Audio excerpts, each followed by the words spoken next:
La sédentarité, depuis des années, c'est très connu, ça tue autant que le tabac dans le monde.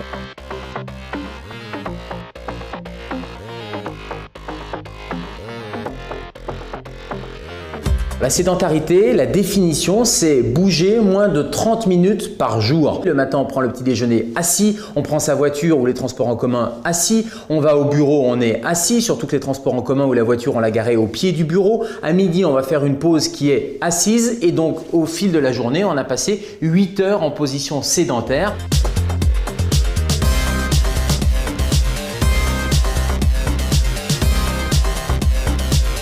Il y a plusieurs conséquences négatives sur la santé de la sédentarité. Première conséquence, elles sont, j'allais dire, sur les maladies métaboliques, l'hypertension artérielle, le diabète, toutes les maladies cardiovasculaires, le risque d'AVC, etc. Et ça a un effet direct, c'est l'effet direct de la sédentarité. Et puis il y a l'effet indirect par l'augmentation du poids. Quand on est en surpoids, on a une augmentation de ces maladies. Ce qu'on commence à de mieux en mieux comprendre, c'est l'effet sur les cancers aussi.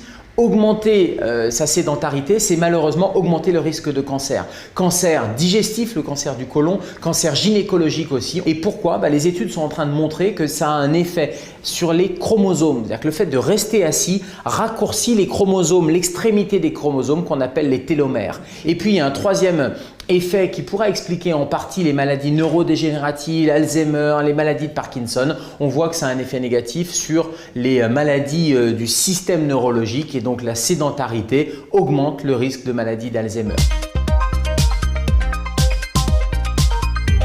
Demain, vous allez par exemple prendre le métro ou le bus, mais vous allez vous arrêter 1 ou 2 arrêts avant d'arriver sur votre lieu de travail. Ça, c'est un excellent moyen déjà de marcher et de faire vos 10 000 pas par jour, puisque 30 minutes de marche par jour, c'est 10 000 pas par jour. Deuxième conseil pour éviter la sédentarité, quelle que soit votre activité, levez-vous toutes les 2 heures. Vous pouvez vous mettre une alarme d'ailleurs sur votre téléphone portable et vous levez. Vous faites 2-3 minutes pour pouvoir marcher, bouger. Et puis, troisième conseil, allez, vous oubliez l'ascenseur et vous allez marcher. Vous montez les escaliers et vous descendez les escaliers.